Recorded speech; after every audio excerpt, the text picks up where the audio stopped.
त्यो लिम्बुवानले त अहिले ल्याएको छ नि घोषणा पत्रमा, त्यो लागू हुनै पर्छ। इतिहास नपढिकन थाहा हुँदैन, अर्काको झोला बोक्नु हुँदैन, धोती सम्हाल्नु हुँदैन।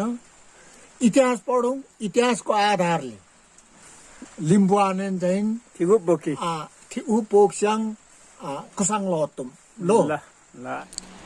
आज मिरिङदेन गाउँपालिका वार्ड नम्बर 3 खामलुङ निवासी रणबहादुर नाल्बो जिल्ला बाजेको कथा कहानीहरू सुन्ने, वृद्ध अवस्थामा के कसो छ भेटघाट गर्ने उहाँको निजी निवासमा हामी पुग्यौँ। अब केही छिनमा तपाईँहरूको सामु यहाँ बाजे रणबहादुर बाजे, विशेष गरी जिल्ला बाजे भनेपछि सबैले चिन्नुहुन्छ।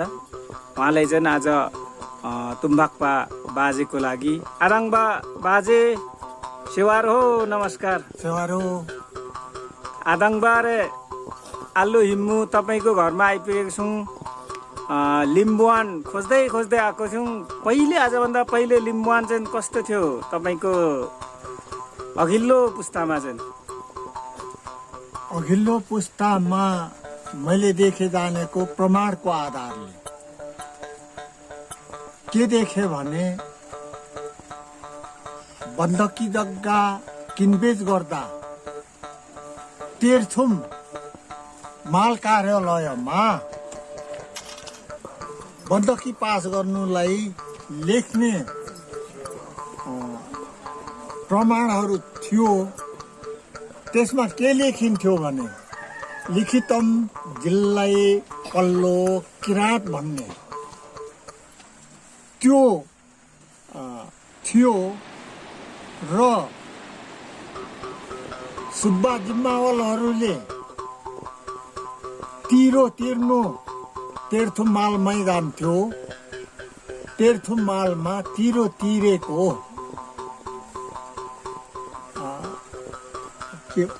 भरपाईमा लिखितम जिल्लै पल्लो किराँत भनेर लेखिएको अड्डाको छाप दस्तखत छ मसँग। अब 2021 सालमा 7 नम्बर फाँटवारी भर्ने प्रक्रिया आएको थियो। त्यसमा चाहिँ 7 नम्बर फाँटवारी नभरौँ है भनेर भन्ने व्यक्ति हर्कलाल सामेखाम हुनुहुन्थ्यो। अर्को माथि ओरोक बस्ने धनबहादुर केदेम हुनुहुन्थ्यो। तर ती दुईजनाको भनाइलाई कसैले वास्ता गरेनन्, गर्यौं र 7 नम्बर फाँटवारी भरियो। ती दुईजना हर्कलाल सामेखाम र ओरकमाको धनबहादुर केदेमले भरेन। ती कर्मचारीहरूले रिपोर्ट बुझाउनु पर्यो, बुझायो। बुझाएपछि अब पठाएपछि यो हर्कलाल सामेखामलाई लिएर गयो माथि ओरक धनबहादुरको घरमा। अनि माथि त्यहाँ पुर्याएपछि त बाख्राको खरमा हुलेछन् यो हर्कलाल सामेखाम त्यो धनबहादुर केदेमलाई। हुलेपछि राडीले बेरेर नील घाउ नदेख्ने गरिकन पेलेछ। पेल्दाखेरि त अब के मर्नुभन्दा अब बाँचौँ भनेर चाहिँ अनि सहमति गरेर त्यो 7 नम्बर फाँटवारीमा सिग्नेचर गरेको यो एकदम यथार्थ कुरो हो। त्यो लिम्बुवान थियो? हजुर, लिम्बुवान थियो। त्योभन्दा पहिले लिम्बुवान थियो र त्यसरी गरेर अनि भयो। अनिखेरि अब त्यो धनबहादुर केदेमले त के भन्दै थियो भने त्योभन्दा पहिले रामदलीमा पार्टी तीन तला फुस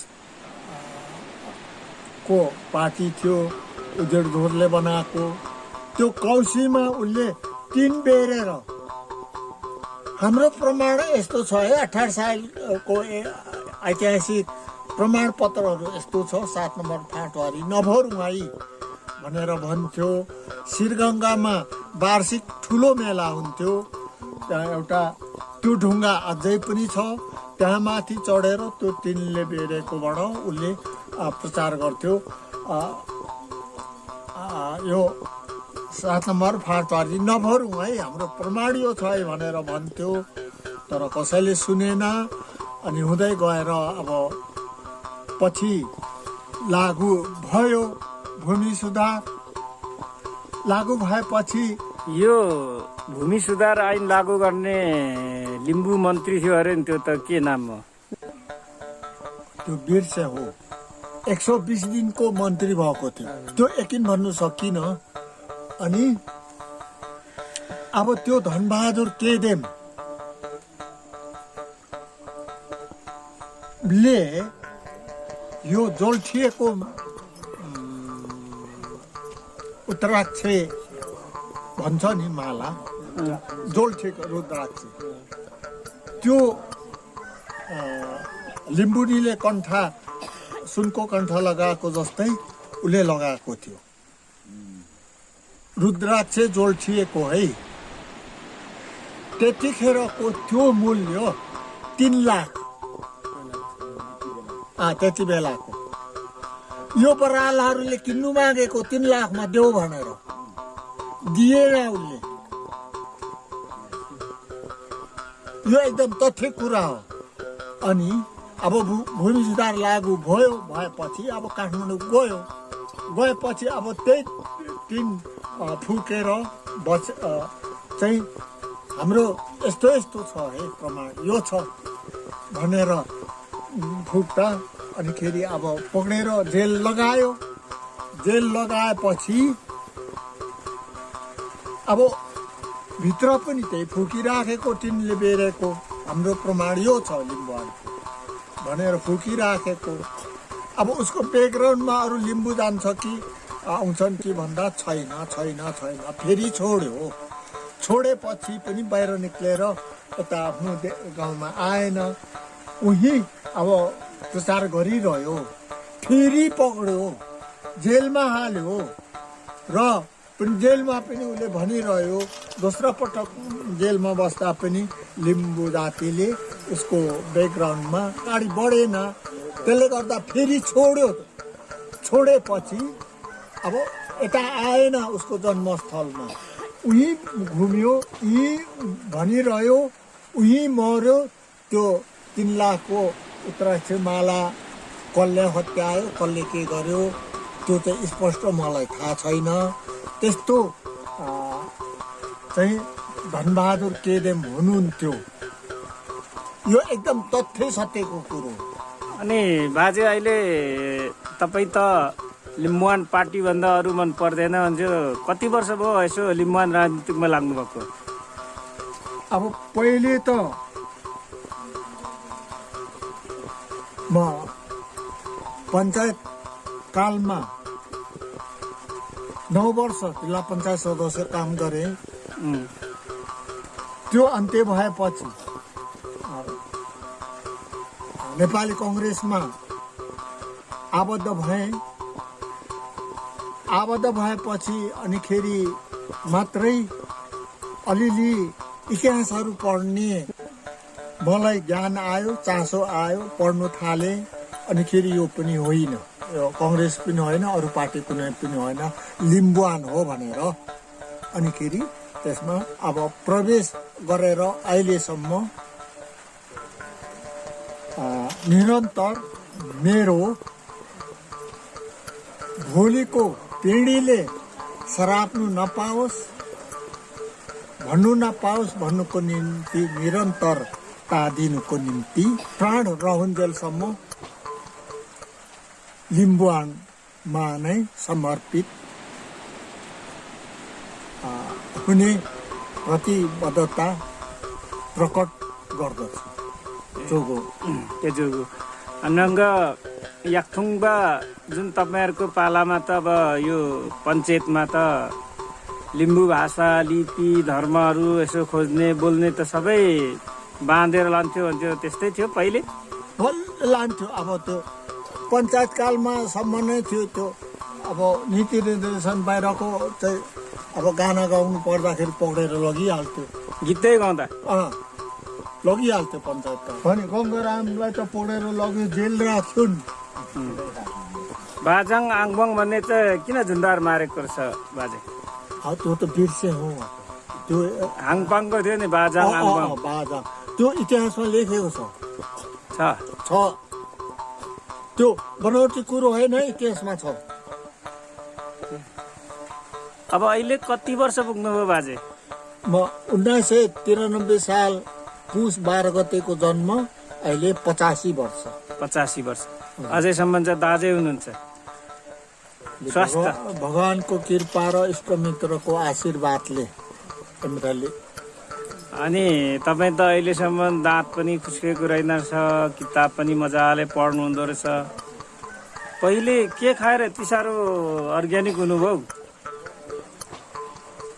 पहिले त सुरुमा त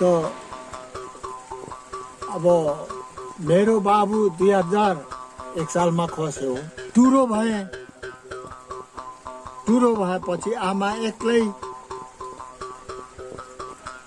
अनि त्यो मादक पदार्थको कुरो चाहिँ अब मलाई सिकाएन छ आमा हजुर अनि हुँदै 2007 सालमा आमा एक्लै बाबु खस्यो 2001 सालमा अनि बिहे गर्ने चाहिँ सोच गरेछ आमाले अनि बिहे गरिदियो मलाई 2007 सालमा अब म नाबालक अनि हुँदै गएर त अब बिहे गर्यो अनि हुँदै गएर 9 साल खेतमा पुस माघ फागुन 3 महिना भकारीको कटेरो कोठा बार्ने कटुसको सेउलाले कोठा बारेर पढाइ हुन्थ्यो पुस माघ फागुन 8 सालमा र 9 सालमा अब त्यसरी 3 महिना पढ्दा धुलो पाटी यस्तोमा पढाउँथ्यो अनि बिहान जुरुक्कै भाले बासेपछि उठाउँथ्यो गुरुहरूले धारामा जानुपर्ने नुहाउनु पर्ने त्यतिखेर तेल थिएन ढोड कि भाटाले बाल्नु पर्ने र नुहाएर आएपछि बाल्ने दाउरा अनि फेरि एकछिन ताप्ने अनि लो अब पढ्नुपर्छ है भनेर गुरुले भनेपछि अनि पढ्नु थाल्नु पर्ने अनि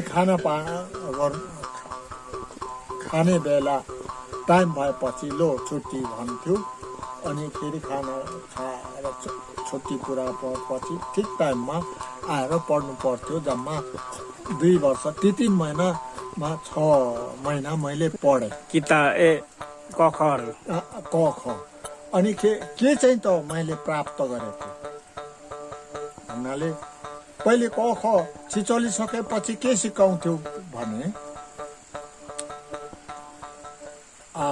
त्यो पहिलेको चलनमा त्यो जिम्मावालले रसिद लेख्नु पर्ने चलन थियो नि त पहिले अब अनपढ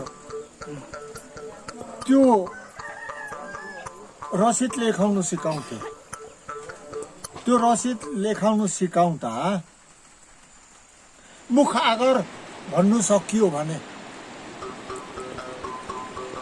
पास। अर्को कुरो त्योभन्दा मास्तिर अब लिखितम सिकाउँदा अब मुख अगर चाहिँ त्यो लिखितम सिडीदेखि शुभमसम्म गरियो भने अब तिम्रो पढाइ सकियो बैदा भनेर भन्थ्यो। र मैले अब सुरुमा पहिले अब जिम्मालहरूले रसिद तिरो उठाउँदाखेरि रसिद लेख्नुमा एकदम मेरो जहिले तहिले हुन्थ्यो। त्यो सिजनमा मालपोत तिरो उठाउने सिजनमा अनि तमसकहरू लेख्नु पर्नेहरूमा गाउँघरमा हुँदाखेरि अब मलाई नै लान्थ्यो, लेख्थेँ। मेरो पढाइ त्यति नै हो, त्यहाँभन्दा अर्को मेरो पढाइ छैन। तपाईँ अझै तगडा हुनुहुन्छ। अहिलेसम्म त भगवानको कृपा र इष्टमित्र सबैको आशीर्वादले तगडा नै छु। बाजे अब यसपालको चुनावमा त अब सबै पार्टीहरू एक भए लिम्बुवान सिङ्गल उठ्ने भनेर तयार गर्दाखेरि एमाले काङ्ग्रेस माओवादी सबै मिलेर लिम्बुवान हराउनुतिर लागिगयो। तिनीहरूलाई चाहिँ के भन्नुहुन्छ हौ? अब चुनाव गएको कुरोमा चाहिँ मैले यसरी भने हाँट्नु हुँदैन। मेरोमा 6 भोट छ, वानमा जान्छ, अरू त्यही भयो। अब उपरान्तको कुरो त उहाँहरूले पनि सोच्छन् होला, सोच्नु पर्ने हो र उहाँहरू इतिहास नै पढ्नुपर्छ, प्रमाण नै अगाडि सार्नुपर्छ। यो अर्काको सधैँभरि धोती सम्हाल्ने, झोला बोक्नु चाहिँ हुँदैन भन्ने मेरो चाहिँ सबैमा मेरो सन्देश जाओस्। यो लिम्बुवानले समानुपातिक हुनुपर्छ भने आन्दोलन नगरेको भए त जिन्दगीभरि प्रताप हङ्गम त मन्त्री हुँदैन थियो। हुँदैन थियो, ठेक्कान हुँदैन थियो। उसले प्रत्यक्ष जित्नै सक्दैन थियो। त त्यो लिम्बुवानले त अहिले ल्याएको छ नि घोषणा पत्रमा, त्यो लागू हुनै पर्छ। तब चाहिँ सबैको संविधानले हक अधिकार दिएकोमा समावेश भएर समाजको, देशको प्रगति र समृद्धशाली हुन्छ। भएन, त्यसो बेगर त भएन। यो सधैँभरि अर्काको धोती बोक्ने, झोला बोक्ने हो भने हुँदैन। अब सबै यो अनलाइनलाई हेरिहुने याक्थुङ लिम्बूहरू छ, देश विदेशमा बस्ने सबैले के सन्देश दिनु चाहन्छ अबको आउने पिँढीहरूलाई चाहिँ? अबको आउने पिँढीहरूलाई चाहिँ म यो भन्छु कि पढे लेखेको अनुसारले इतिहास नै पढ्नु पर्यो। पहिलो कुरो इतिहास नपढिकन थाहा हुँदैन, अर्काको झोला बोक्नु हुँदैन, धोती सम्हाल्नु हुँदैन। इतिहास पढौँ। इतिहासको आधारले 1831 सालको लालमोहरमा पृथ्वीनारायण शाहले सम्बोधन गरेको छ। लिम्बुवानमा इमान सिंह चेम्बेले लेखेको इतिहासमा छ। कमान कृष्ण लिम्बाङले लेखेको इतिहासमा प्रष्ट छ। त्योहरू पढौँ, अध्ययन गरौँ। त्यो प्रमाण अन्तर्राष्ट्र कुनैले पनि खनन गर्ने अधिकार छैन। त्यो प्रमाणलाई अगाडि सारेर चाहिँ अब जुन पढे लेखेको फुनुसा चेलीबेटी क्यारेकले चाहिँ खान निरुमाङ लिम्बुवानेन चाहिँ पोक्स्याङ कुसाङ लतुङ लो आदाङबा बाजे आज धेरै गफ गर्नुभयो, सुनाउनु भयो। पछि आएर फेरि पनि हामी भेटघाट गर्छौँ, सुनाउँछौँ। तपाईँ अहिलेसम्म राम्रो सन्देश दिनुभयो देश विदेशमा। सम्पूर्ण याक्थुङ लिम्बूहरूको गाउँघरमा आज याक्थुङ लिम्बूहरूको अस्तित्वले रक्षा गर्ने गाउँघर घुम्ने अभियानमा आज निकै बाजेले भेटेर आइसकेको छौँ। उहाँको कुरो तपाईँहरूको प्रतिक्रियाहरू सल्लाह सुझावहरू कमेन्ट बक्समा कमेन्ट गर्नु भन्दै म बिदा हुन चाहन्छु। सेवाहरू